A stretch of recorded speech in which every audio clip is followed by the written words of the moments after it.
So with knife defences, you'll hear a lot of different tactics on how to defend knives, and I'm not dismissing them all, but they all have some major shortfalls. So we'll start off with the one that they taught the Metropolitan Police, which is here. So as he comes in, I cover my centre line.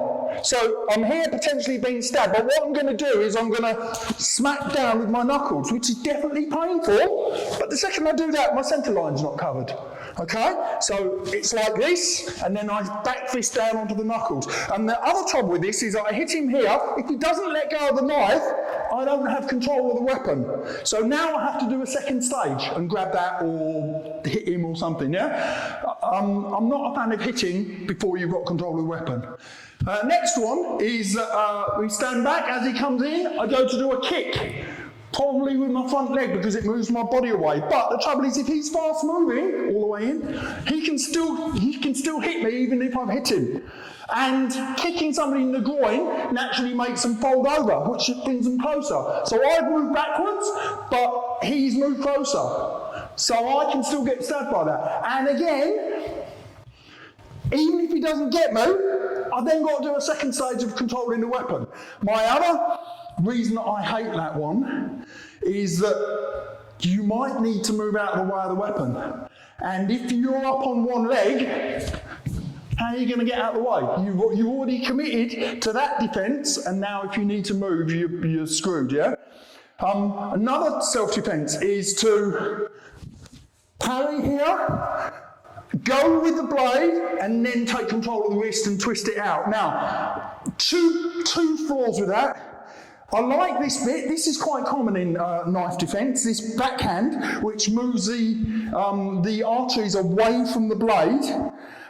It's not very tolerant to different angles. So if he does a haymaker attack, what am I going to do? Am I going to go under to hit? What am I going to do? It's not. You've got to do a different defence for every single attack. Okay. But the other thing that I hate about this is that once I've gone here, the idea then is that I turn over, and because his natural attack is going to be a pump here, so I need to grab it as it pumps. So what I do is I come to here, and then I go back with it here.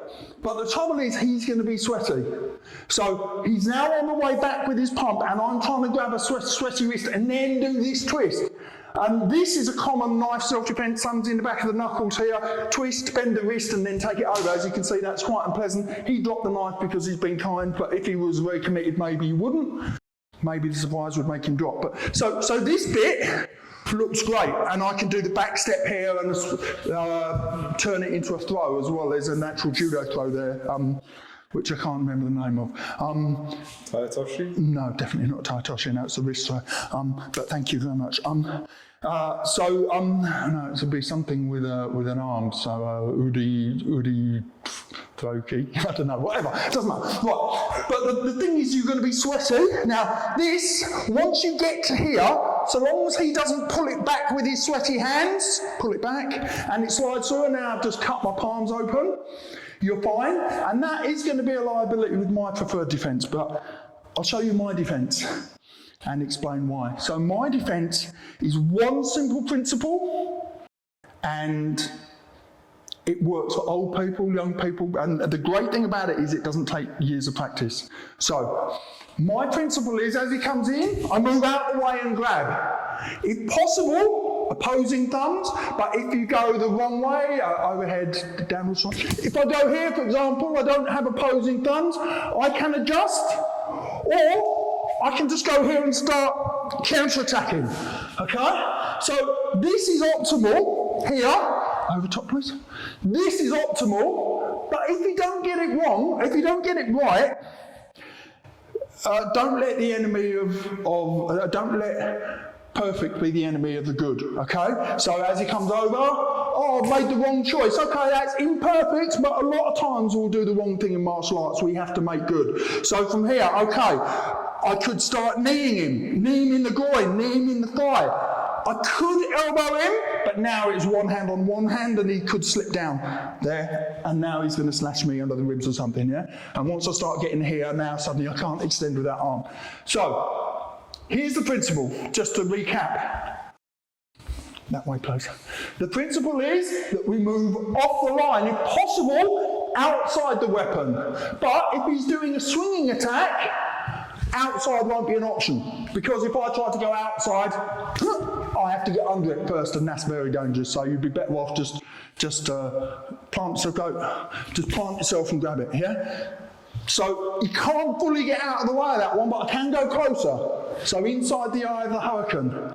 The hardest ones are a double pump and a disembowel. So disembowel, he comes up, still move off the line, grab. So this one's not difficult in this system. But if you do a Krav Maga system, for example, where you come down to here, now I've got to do something weird here. This is not easy at all in a panic. Whereas this works whatever direction you're being attacked. So a lot of people don't like this because it seems too simple. But I've seen an 80-year-old man use this against a young mugger. I've seen women in the street getting attacked and use this. I mean, they weren't taught it was just instinctive, and that's why it's valuable, yeah? Because you don't have to learn a new set of skills. The only thing you need to learn is a conflict is arising. Get your legs bent and ready, be aware, okay? And most people are right-handed, so that's most likely where the weapon is. What you've got to be careful of is when you can't see that hand. That's when you're just kind of hiding it out of it. It's not probably up his back, but just like hiding it behind his side. That's when you've got to most pay attention to that hand. This hand, look, I can see there's nothing in it. Ooh, empty, okay? That hand could be anything. And even if there was no knife, that's his power hand, okay? So I'm looking out for that. A lot of people, police will do this. They'll teach you to attack that hand straight away, even when you can't see it. I think that's kind of aggressive, but I guess you'd have to judge the situation for yourself. So, one more time. So we're going to go with all of the different knife attacks now. So we've got a straight stab. There, I stabbed to the middle post. Straight stab. So, stabs, puncture. Slash it. So you want to protect your centre line from stabs. That's why we move our centre line off. Slashes are dangerous to necks and to wrists and throat. So you don't want to get caught with slashes on bare skin. You don't want. Stabs go through clothes, slashes go through skin, okay? So what we want to do is if it's a slash, we don't want it to catch us on the wrist. This is the danger of this system. As he slashes, I don't want this to slip and hit me on the wrist or slip and catch me on the neck, because I've got how little time bleeding out from a carotid artery or from a femoral artery. Femoral artery? I don't know, whatever, arm artery, okay? So, 30 seconds maybe there, 10 seconds maybe on the neck, I don't know, I'm guessing. But you don't have a lot of time if you're bleeding from one of these. If he goes across the windpipe, you're going to be going into shock straight away, even though So, from slashes, you want to protect those. So if he slashes, look, same principle. I've moved out the way.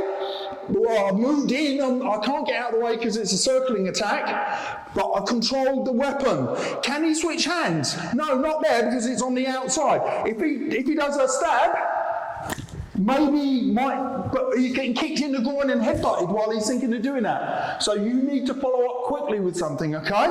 Yes, there's a danger he'll switch hands, but will he be calm enough to do that? It depends. I mean, he's already in a high adrenaline, low thought situation because he's about to stab you and he knows he'll get killed if he gets it wrong.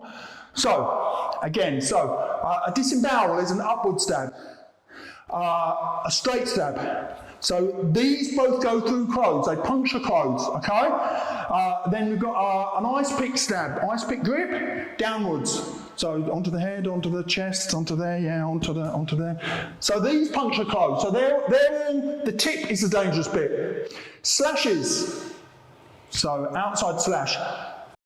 Side of the neck, insides of the wrists. Slash, slash. So that's one side, then the other. There. That's a hard one. You've got to catch that early, okay? But then you've got to catch all of these early if you can. And then you've got pump, pump. So pump, pump, which is where he's pulling it back and forwards. That's really hard. You've got to grab that first time because otherwise it's going to be really hard to control in future. And now it's going to be on his defensive. So as he comes in, grab, counter-attack, headbutt, whatever. Don't try and do anything clever with the knife. We're not trying to take the knife, okay? The knife is useless if you can't swing it at you, okay? what you don't want to do is grab too high and then he carries on swinging it, okay? Grab him for the wrist, okay? Okay, so he goes for a slash. He goes for a slash slash. Missed the first one, okay, that's fair. Okay, I faded slightly, I was not quite ready, but I caught it on the second one. A bit easier now for him to switch hands, okay. Hurt him, hurt him, hurt him, okay? Right, ice pick. Okay, usually I don't get to tell the enemies how they're going to attack, but you get the idea, okay? But that's good, I've got control. He's wide open now, and he's going to know it, okay? Could use my elbows, but again, I'm first keep two hands on the arm that's got the weapon. Don't try and take the weapon. I don't want to see people trying to wrestle this. And apart from anything else, you're likely to cut your own hands, and now you're going to be covered in blood, you'll find it hard to keep a grip. Keep control of the wrists, which is going to be hard because you're both going to be sweating with adrenaline, and hurting with your knees or your feet.